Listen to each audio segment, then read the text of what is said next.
welcome to the world of Parashakti.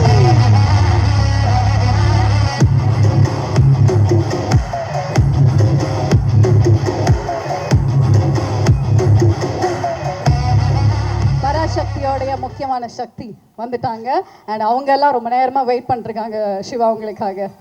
எல்லாருக்கும் வணக்கம். ரொம்ப நன்றி உங்களுடைய அன்புக்கு நான் எல்லார் சார்பாகவும் சொல்லிக்கிறேன்.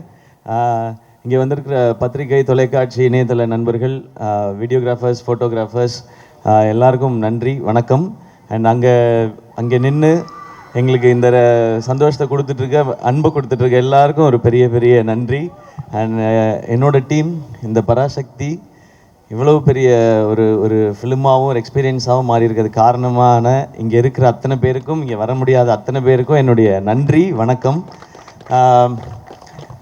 பராசக்தி ஒரு 1960களில் நடந்த ஒரு விஷயத்தை வச்சு அதை சுற்றி ஒரு கதையை அமைச்சிருந்தாங்க சுதா மேம்.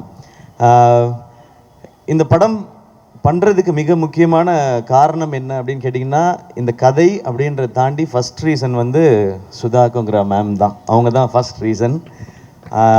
ஏன்னா அவங்க இந்த படம் பண்ணலான்னு சொல்லும்போது பண்ணலாம், அதுக்கப்புறம் தான் நான் பண்ணலான்னு முடிவு எடுத்துகிட்டு தான் இந்த ஸ்கிரிப்டை படித்தேனே நான்.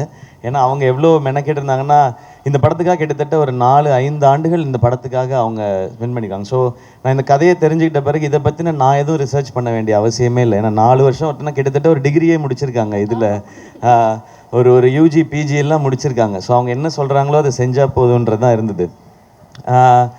இதில் இந்த படம் பண்ணுறது ஒரு பெரிய சவால் எல்லாருக்குமே, நடிக்கிறதா இருக்கட்டும், இந்த கேரக்டரை ஏற்றுக்கிறதா இருக்கட்டும். ஸோ எல்லோரும் இந்த சவாலுக்கு தயாராக இருந்தோம். மேமுக்குமே இது ரொம்ப சேலஞ்சிங்கான ஒரு விஷயமாக தான் எடுத்து பண்ணியிருக்காங்க. பட் இந்த மாதிரி சவால்களை தலைவர் சொல்கிற மாதிரி சோதனையை சந்திச்சா தாயா சாதனை அப்படின்ற மாதிரி இந்த படம் அப்படி ஒரு சாதனையாக தான் இருக்கும்னு நான் நம்புகிறேன். ஏன்னா அவ்வளோ விஷயங்களை கடந்து வந்திருக்கோம். அண்ட் தேங்க்யூ ஆகாஷ் ப்ரோ, இந்த படத்தோட ப்ரொடியூசர் நீங்கள், இந்த படத்தை நீங்கள் சிரத்தை எடுத்து பண்ணதுக்கு. அண்ட் அதை தாண்டி படங்கள் நிறையா பண்ணிகிட்டே இருக்கோம். ஒரு படம் எடுக்கிறது மட்டும் இல்லை, அதை கொண்டு போய் மக்கள்கிட்ட சேர்க்கறது ரொம்ப முக்கியம். அது என்ன மாதிரி வகையில் இந்த படத்தை புரிஞ்சுக்கிட்டு செய்கிறதுன்னு ஒன்று இருக்குல்ல, அதுக்கு இந்த ஈவெண்ட்டும் ஒரு எக்ஸாம்பிள் நினைக்கிறேன். ஸோ உங்களுக்கும் உங்கள் டீமுக்கும் வாழ்த்துக்கள், நன்றி. அதுக்கப்புறம் நான் ஆக்சுவலாக எல்லாரை பற்றியும் நான் ஆடியோ லான்ச்சில் தான் பேசணும்னு வச்சுருந்தேன். ஏன்னா நிறையா இருக்குது எனக்கு ஒவ்வொருத்தருக்கும் 10 நிமிஷம் இருக்குது. ஒரு எபிசோடாக வச்சுருக்கேன். இங்கே மற்றவங்கெல்லாம் பேசிட்டதுனால நான் ஒரு வரியாவது பேசணும் மேம். இல்லைன்னா யூடியூப்பில் வந்து அழகாக பேசிய ஜெயம் ரவி, அதை கண்டுகொள்ளாத சிவகார்த்திகேயன் அப்படின்னு போடுவாங்க. அதனால் நான் 2 வரியாவது பேசிடுறேன். அண்ட் அதர்வா ப்ரோ, இவருக்கு எனக்குமான ஈக்குவேஷன் வந்து சாப்பாட்டில் தான் எங்களுடைய கனெக்ஷனே. அவர் நல்லா ஃபிட்டாக இருக்கார், என்னைய டெசர்ட் சாப்பிட வச்சுருவார். அவரானா அப்புறமா ஒர்க் அவுட் பண்ணுவார்னு நினைக்கிறேன். நான் அந்த சந்தோஷத்துலேயே தூங்கிடுவேன். அடுத்த நாள் ஐயோ கொஞ்சம் வெயிட் போட்டுமே அந்த மாதிரி இருக்கும். பட் ஒரு பிரதர் பாண்டிங்குன்றது நீங்கள் படத்தில் பார்க்குறது நடிப்பு இல்லை, உண்மையாக அவருக்கு என் மேலே இருக்கிற கேர், எனக்கு அவர் மேலே இருக்கிற கேர். எனக்கு அவரோட ஒரு ஸ்பெஷல் மொமெண்ட் மட்டும், அவருடைய ஃபஸ்ட்டு ஃபிலிம் ப்ரமோஷன் வந்து நான் இது ஹோஸ்ட் பண்ணும்போது அதுக்கு வந்தார், அப்பாவோட வந்தார்.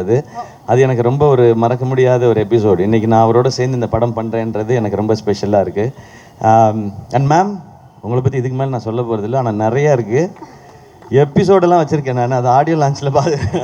அண்ட் ஸ்ரீலீலா, வெரி ஹாப்பி, உங்களோட first Tamil film. Welcome. Tamil audience உங்களுக்கு தெரியும், இங்கே வந்து ரொம்ப பயங்கரமான பர்ஃபார்மராக இருக்கணும்னு அவசியம் இல்லை, ஆனால் முயற்சி இருக்குன்னா அவங்க தட்டி தூக்கிட்டு வந்து மேலே கொண்டு போய் வச்சுடுவாங்க. அப்படி வந்தவன் தான் நாளாக. So welcome. அது இந்த மாதிரி ஒரு படத்தில் இருக்கிறது ரொம்ப சந்தோஷம். கொஞ்சமாக டான்ஸ் வச்சதுக்காக டான்ஸ் மாஸ்டருக்கு நன்றி. உங்கள் ஸ்பீடுக்கு டான்ஸ் வைக்கல இந்த படத்தில், அதில் நான் ரொம்ப happy. And Ravi Mohan sir, thank you, நீங்கள் இதை அக்செப்ட் பண்ணிக்கிட்டதுக்கு இந்த ரோலை. ஒரு ஹீரோ வந்து ஹீரோவாக ஒரு கதை கேட்டு இந்த கதை ஓகே, இந்த கதை இல்லைன்றது டெசிஷன் எடுக்கிறது ரொம்ப ஈஸி. ஆனால் ஹீரோவாக சக்ஸஸ்ஃபுல்லாக இவ்வளோ வருஷம் பண்ணதுக்கப்புறம் வில்லனாக நடிக்கிறதுன்றது அது ரொம்ப ஒரு டஃப்பான ஒரு டெசிஷன் அது. அப்போ அவரை எடுத்து ஓகே சொல்லும்போது நான் நினச்சிக்கிட்டது அதுதான், நீங்கள் படத்தில் தான் வில்லன், எனக்கு நான் காலேஜிலேருந்து பார்த்த ஹீரோ தான் நீங்கள், அப்படி தான் என் செட்டில் இருக்கணும், இந்த படத்தில் இருக்கணுன்றதான் நான் நினச்சது. அது எப்போவுமே அப்படி தான் நினைப்பேன் சார். அதனால தான் நாங்கள் ரவிமோகன்றது தான் ஃபஸ்ட்டு நேம் இருக்கும். இங்கே இருக்கிறதுலே சீனியர் எங்களுக்கு அவர் தான், நீங்கள் தான் பெரியவங்க நீங்கள் அப்படின்னு சொல்லி தான் நாங்கள் பண்ணுவோம். ஜிவி ப்ரோ, ஜிவியோட 100th ஃபிலிம். நான் இப்போ தான் சொல்லிட்டு இருந்தேன், அம்மா கேட்டாங்க ஜிவி பிரகாஷ் 100 படம் பண்ணிருச்சுப்பா, சின்ன குழந்தையிலேருந்து மியூசிக் போடுதோ அப்படின்னு இன்னைக்கு காலையில் கேட்டாங்க அந்த விகடன் இன்டர்வியூ பார்த்துட்டு. ஆமாம்மா வயசே ஆகுதுன்னு நினைக்கிறேன். ஆமாம்மா, அவர் சின்ன வயசுலேருந்து ஆரம்பிச்சாருமா. நான் குழந்தையா இருக்கும்போதுல மியூசிக் டைரக்டர்லாம் 10 படம் 15 படம்லாம் பண்ணலாமா, அதனால அவன் 100 படம் பண்ணிருச்சுப்பா, பெரிய விஷயம் பெரிய விஷயம்னு சொல்லிட்டு இருந்தாங்க. உண்மையிலே பெரிய விஷயம் தான். 100 படம் பண்ணுறது இல்லை, அதுக்குள்ளே எல்லா ஜானரும் பண்ணிட்டார் அவர். ஸோ அவருக்கு இப்போ பாருங்களேன், பீரியட் ஃபிலிம் பண்ணும் போதே ஏற்கனவே 1000ல் ஒருவன் இருக்குது, ஒரு மதராசப்பட்டினம் இருக்குது, பராசக்தி இருக்குன்னு போது அதுக்குள்ளே எப்படி வெரைட்டி கொடுக்கணுன்ற இந்த சாங்ஸ்க்கும் பிஜிஎம்ஸ்க்கும் ரொம்ப ரொம்ப தேங்க்ஸ் ஜிவி. இன்னும் நிறையா இருக்குது உங்களை பற்றி பேச வேண்டியது, ஆடியோ லான்ச்சில் வச்சுக்கிறேன் வாடி. அண்ட் எல்லா டெக்னீஷியன்ஸ்க்கும் ரொம்ப தேங்க்ஸ். ஏன்னா இது 25th ஃபிலிம், ரொம்ப ஸ்பெஷலாக. இது 25th ஃபிலிம் ஆனதுக்கு காரணமும் ஆகாஷ் தான். இது நான் இன்னொரு படம் பண்ணிட்டு இந்த படம் பண்ணலான் போது, ஆனால் இது 25th ஃபிலிமாக இருக்கணும் போது எனக்கு சொன்னேன், இதை விட ஒரு ஸ்பெஷல் ஃபிலிம் 25th ஃபிலிமுக்கு கிடைக்குமான்னு தெரியல.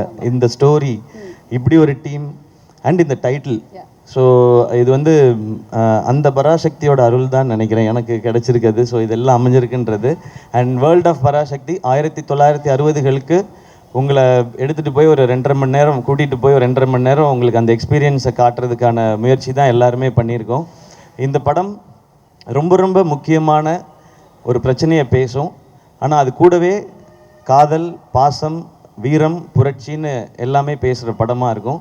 இந்த பொங்கலுக்கு பராசக்தி ஒரு நல்ல செலிப்ரேஷனாக இருக்கும். எல்லாரும் தேட்டரில் பாருங்கள். இந்த இடத்தையும் உங்களுக்கு ஃப்ரீ டைம் இருந்ததுன்னா வந்து எக்ஸ்பீரியன்ஸ் பண்ணுங்கள். ஃப்ரீ டைமில் கண்டிப்பாக வரணும் அப்படி நான் சொல்லக்கூடாது இல்லை. ஏன்டா எங்களுக்கு எவ்வளோ வேலை இருக்குது, நீ என்னடா கண்டிப்பாக வரணுன்ற அப்படின்னு கேட்பாங்க. உங்களுக்கு தெரியாது மேடையில் பேசுறது எவ்வளோ கஷ்டம்னு. நாளைக்கு யோசிச்சு பேசிகிட்டு இருக்கோம். ஸோ ஃப்ரீ டைம் இருக்கும்போது வந்து பாருங்க. ஏன்னா வீக்கெண்ட் வந்துருச்சு இல்லையா. ஸோ எங்கேயாவது இந்த பக்கமாக அப்படி போகும்போது வாங்க, ஓ இதெல்லாம் பண்ணியிருக்கீங்களான்னு இருக்கும். எனக்கு அந்த செவர்லே கார்லாம் பார்க்கும்போது அந்த மாதிரி ஒரு எக்ஸ்பீரியன்ஸ் தான் இருந்தது. நான் அதெல்லாம் கேள்விப்பட்டிருக்கேன், கேட்டிருக்கேன். அது நேரில் பார்க்கும்போதோ அதை அனுபவிக்கும் போதோ அது ஒரு புது ஃபீல் அது. அண்ட் இந்த இடத்துல இந்த ஈவெண்ட் நடக்கிறது சூப்பர். ஆமாம். ஸோ இந்த ஃபிலிமே அப்படிதான். இது ஒரு இந்த ஃபிலிம் ஒரு பிளெஸிங் அப்படி தான் நான் நினைக்கிறேன். ஓகே, சிவகார்த்திகனோட முதல் படங்கள்லாம் வந்து பார்த்தா நம்மள அப்படியே சிரிக்க வச்சு ஹாப்பியாக ஃபீல் பண்ண வச்சிருப்பாரு. அதுக்கப்புறம் அமரன்ல தேம்பி அழுக வச்சிங்க கடைசியில் கிளைமேக்ஸில். இந்த படத்தில் எங்களுக்கு எந்த மாதிரி ஒரு அனுபவம், ஒரு ஃபீல் வந்து கிடைக்க போகுது உங்ககிட்ட இருந்து? இன்ஸ்பைரிங் ஃபீல் கிடைக்கும் எல்லாருக்கும். ரொம்ப இன்ஸ்பைரிங்காக இருக்கும் இந்த படம் பார்க்கும்பொழுது. எஸ்பெஷலி இந்த படம் பராசக்தின்றது வந்து ஸ்டூடெண்ட்ஸோட பவர் என்னங்கிறத பேசுறது தான் இந்த படம். அந்த பவரை நிச்சயமாக படம் பார்க்கும்போது உணர்வாங்க. ஓகே, எஸ்கே வந்து கண்ட்ரோல் பண்ணி பேசிட்டு இருக்காரு. ஏன்னா மேம் கிட்ட இருந்து போதும் எஸ்கே நோ அப்படிங்கிற மாதிரி மேம் சொல்லிட்டாங்கன்னா அதை நான் செஞ்சுடுவேன். Okay okay, but I think we have to இப்படிலாம் பண்ணாதீங்க மேம், அப்போ நீங்கள் சொன்னதெல்லாம் செய்யாத மாதிரி இருக்கு. But I think we have to wait for audio launch. ஏன்னா நிறைய விஷயங்கள் அங்க ரிவீல் பண்றேன்னு சொல்லிருக்கீங்க. Okay, so we'll definitely wait for the launch. But before that, இந்த லான்ச்காக எல்லாரும் வெயிட் பண்ணிருக்காங்க. So I request everybody to join us on stage. GV sir, Ravi Mohan sir, Sri Leela ma'am, kindly join us. Adarva, Akash.